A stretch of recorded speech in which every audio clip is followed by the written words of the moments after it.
With one Instagram post, Carl Nassib made history, publicly becoming the first NFL player to come out as gay. To put this in context, we have Josh Peter and Scott Gleeson joining us on this show this week. Both have been covering this moment end to end, so thank you guys so much for joining us. Of course, thanks for having us. So Scott, I want to start off. When we think of Nassib, we can't help but think about Michael Sam, who came out 7 years ago. And while he never officially made it to the NFL, he certainly blazed the trail. How far has football come out and society in this conversation since Sam, and how has Nassib reignited it? Well, it's definitely a respark, because I think what we saw with Michael Sam was ultimately that his bravery and his courage really helped a lot of individuals. But as far as NFL closeted players go, it might have pushed them back in the closet or kept them there in reality, because I think what we saw a player who was not fully in the NFL yet and then ultimately did not make it to the NFL. So the situation with Nassib is really impressive, because he's already established he has a guaranteed contract. So this is built to be a success story. And ultimately, it has the potential to really just kind of keep on inspiring others to come out. I mean, I have numerous sources ultimately that are, closeted NFL players, and they're ready to come out. And I think this is something where this can certainly push them into that scenario. I think the problem is here that there's still a machoism culture within locker rooms, and just with the whole sport as a whole. So there's a lot to work against here, but this is certainly one of those stones being thrown into the water that can really just kind of spearhead, more change. Josh, you spoke with Will Clark recently, a former teammate of him when he played for the Bucs, and he said, I think one of the things a lot of guys liked about Carl is he wasn't afraid to be himself. So what was your biggest takeaway from your conversations about Carl?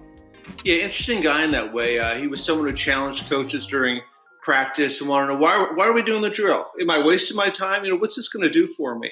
And I guess that really endeared him to the other players who have been, far too nervous or apprehensive about testing their coaches. Mm-hmm. He corrected their grammar. He offered financial advice in the middle of team meetings. And even though it was quirky, they liked the fact that he was just himself and secure with himself. So that went over well with his teammates, including Will Clark.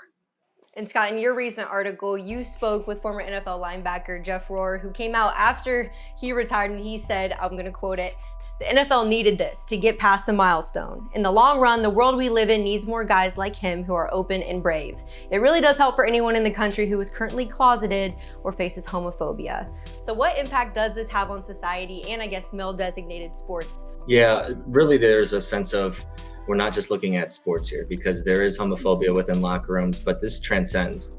I think when you're able to see this, and when I spoke with Royer, the thing that really struck me was that he has all this wisdom, being, later in his life now to sort of see. And one of the things that he told me is, he said, if I would have come out earlier, I might have a much different life story. And it's meaningful to know that if you're someone who's in high school or someone who's in your 20s, that you have a beacon of hope now to look up to and to say, oh, I can be my true self. So we really have to think of this on a broad scale in terms of, the people who are struggling with their sexual orientation and have to hide themselves, to know that, Nassib had his teammates support him. I think that's really meaningful, because then I think there's confidence when you're in a high school, a less mature locker room, that you can have that, because that's the example being set for you. And that has not been the case, just because of machoism culture for so many decades. Josh, you connected with a Penn State rep who knew Carl and said, I don't think he liked the spotlight on him. From what you've gathered, do you think Carl's ready for the season and that attention, whether it's going to be good or bad, coming at him? Apparently, he always did shy away from that type of spotlight. Senior year at Penn State, he was on his way to setting the school's single-season record for sacks, and they had to drag him to the press conferences. He just didn't want to do it. I guess he doesn't like the attention, yet here he is, maybe against his wishes, drawing a ton of attention. So it'll be interesting to see how he handles that. Obviously he's got, tremendous amount of support out there. And I think there are people waiting for this. And the fact that he's sort of opened the doors and made it a little bit more, comfortable for people to come out and speak their truth. I think that clearly people are ready for this. Scott, you wrote an article earlier this year titled, "Why Haven't More High-Profile Athletes Come Out as Gay? Will Joe Biden's presidency spark LGBTQ breakthrough the Trump era couldn't?" So do you see Nassib as proof of what you wrote in your article? Yeah, I think this speaks to, being the first large shred of evidence that, Joe Biden's presidency is creating, I think, just a safer overall environment for anyone who's hiding in the closet and identifying as LGBTQ. That sense of confusion and fear is really coming from the top, right? And so I think what we saw with the Trump presidency is there was ultimately more fear. So what we're working against now, I think, is we're seeing with this thing with Nassib, and I think we've also had, transgender athletes come out. We're seeing, I think, a trend, and ultimately I'm hoping that it turns into a situation where we have a lot of athletes coming out in this year, and it's really hard not to translate that. We can't quantify it from a factual standpoint, but it's kind of right in front of us that this is happening in Joe Biden's first year as president. Hey, sports fans, if you want to watch more sports seriously, be sure to check out these clips right here. And make sure you're subscribed to the channel to see all the great content from us here at USA Today Sports.